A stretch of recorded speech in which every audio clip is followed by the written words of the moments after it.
In this video, I want to take a look at a couple of examples of optimization problems that you probably saw in Calc 1, but we have a way of doing them now in Calc 3 that I think sheds more light on the significance of the solutions and things like that. So we will use Lagrange multipliers to do problems from Calc 1. The first one is the three-sided fence. Now, if I can figure out how to do this, there will be a link that appears to my video from Calc 1 on this exact same problem. If not, then you'll just have to search my YouTube page for the three-sided fence video. Anyway, the problem is a farmer's got 1,000 feet of fence and he wants to enclose a rectangular field. However, the field is up against a river, and since the whatever it is that he's trying to fence in won't go into the river, he knows he doesn't need fence along that side. So there's only going to be three sides to this fence, but he wants to end up with a rectangular field. I'm thinking maybe it's cats, since they won't go into the river. But then they probably climb over the fence.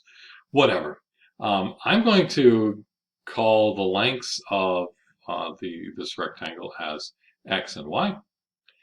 And the total length is going to be 2x plus y because this length and that length are the same, and there's y.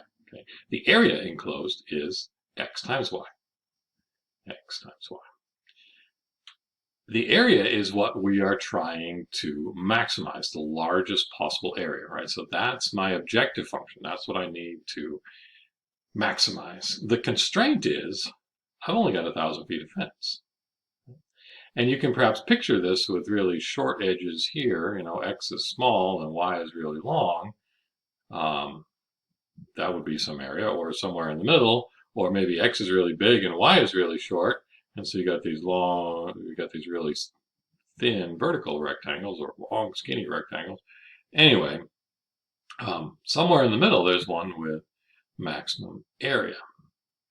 So what I do is I say, here's my area function. Back in Calc 1, we'd say, well, you got two variables here. You can't handle two independent variables. But we know that there's a relationship between x and y, that 2x plus y is 1,000. So you'd solve for y here, plug it in, and you have a as a function of just one variable. Right, that's how we do it in Calc 1. However, now I can do this. I can say, this is my objective function. This is my constraint. So I'm going to let p, for perimeter, as a function of x and y equal 2x plus y. That is the length of fence there is 2x plus y. And I know that it has to equal 1,000. But I'm thinking of this as a function of two variables, and my constraint is just one level curve of this function, p. And my area function is x times y. What I want now is the gradient of a to equal lambda times the gradient of p. And the gradient of a is a vector. The first component is the partial with respect to x, which is just y. The second is partial with respect to y, which is just x, equals lambda times the gradient of p. And the gradient of p is also a vector. Partial with respect to x is 2. Partial with respect to y is 1. So I need y to equal 2 lambda. And I need x to equal 1 lambda. And, of course, I'm not doing this for just any x and y. I'm doing it for x and y that satisfy the constraint of 2x plus y equals 1,000. So there we have two variables, so three equations with three variables. Solve them simultaneously. Like usual, I'm going to divide first equation by second. I got y over x equals 2 over 1, which says y equals 2x. And this is one place where I want to pause and just say, if you go back and look at the Calc 1 approach to this, you end up with an answer where the y component, the y value is twice the x value. But you never see why. You just get to the end, you get that x is something and y turns out to be twice that. But it isn't like you just multiply it by 2. You do some weird calculation and ends up with double the value. It's like, is that just a coincidence that the y was double? And the answer is no. It doesn't matter how much fence you had. If you're trying to maximize this three-sided rectangle with a fixed length of fence, it will end up that the length here, will be twice the width. Now, to figure out exactly what those values are, I can plug this relationship into the constraint. And so 2x plus 2x is equal to 1,000. 4x is equal to 1,000. X is equal to 250.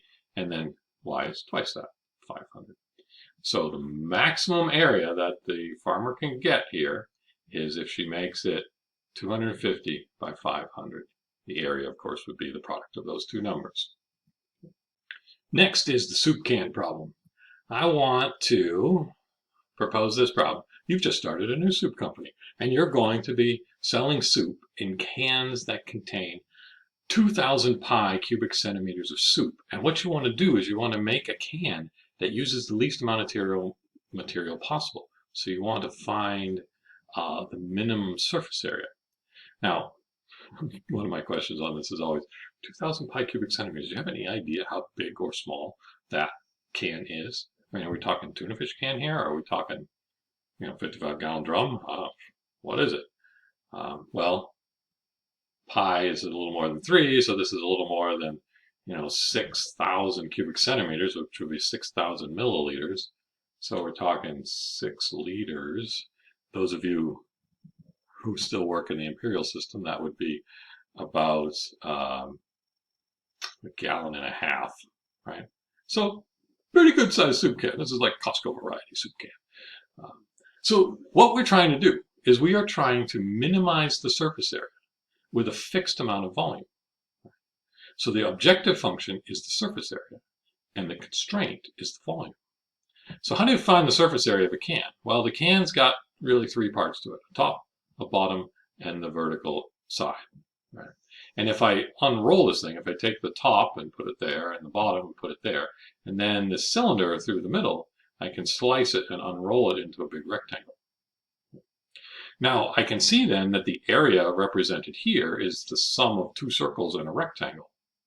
Well, the circles both have radius r, so pi r squared would be the area of each circle. So I got 2 pi r squared for the area of both the circles together, and then I've got a rectangle.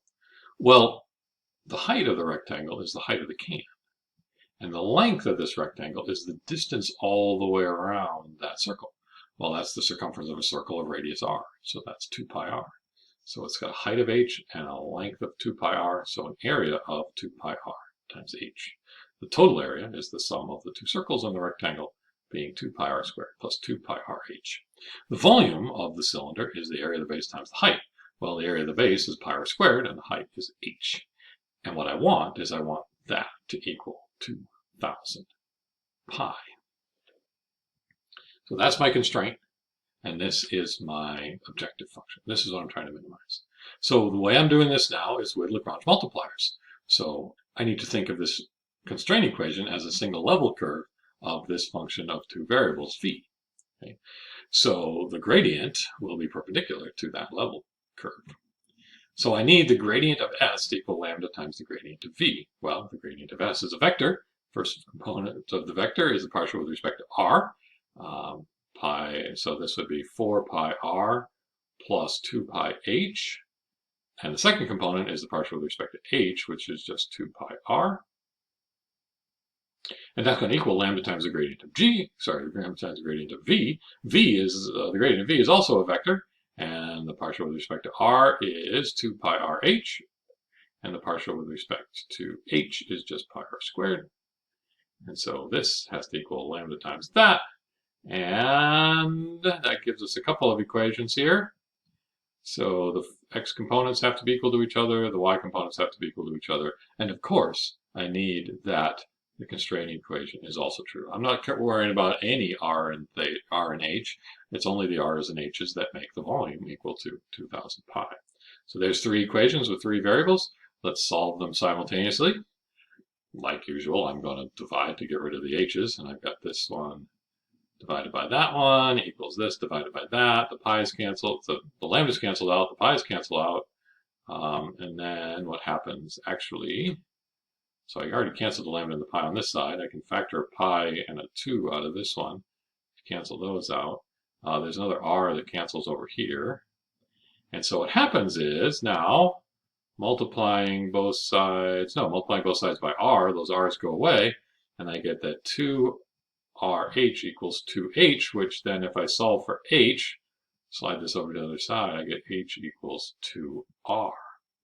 Again, if you take a look at the video, which should have appeared up here somewhere, maybe over there somewhere, if I could get it to work, you will see that you end up with an answer where the height is twice the radius. But again, is that a coincidence? Well, the answer is no, it's not a coincidence. If ever you're trying to minimize the volume of a cylinder like this with a constant volume, then it will turn out that the height is equal to twice the radius, which is actually interesting to me because twice the radius is the diameter. It means the distance across the cone, the distance across the cylinder is the same as the height of the cylinder. So if you take your soup cans and put them sideways, they'd be just as tall as if you had them standing up.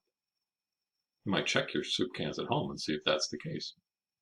I don't know. But now that we have that relationship, we can plug it into the constraint equation and see that. So I'm plugging in h equals 2r. So I've got pi r squared times 2r equals 2000 pi. Divide both sides by pi.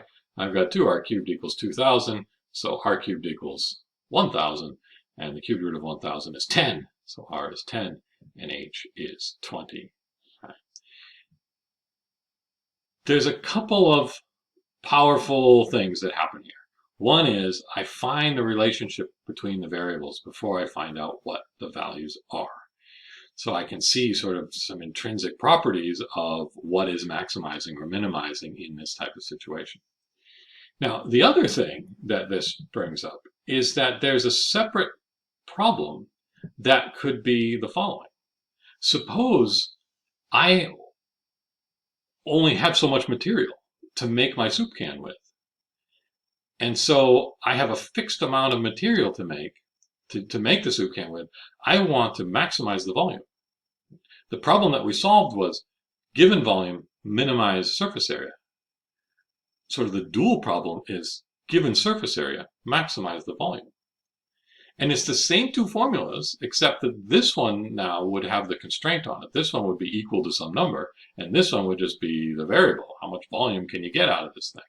But it would still be the case that the gradient of S would be lambda times the gradient of V, and you would end up with a similar relationship between H and R, and you'd plug them in to get what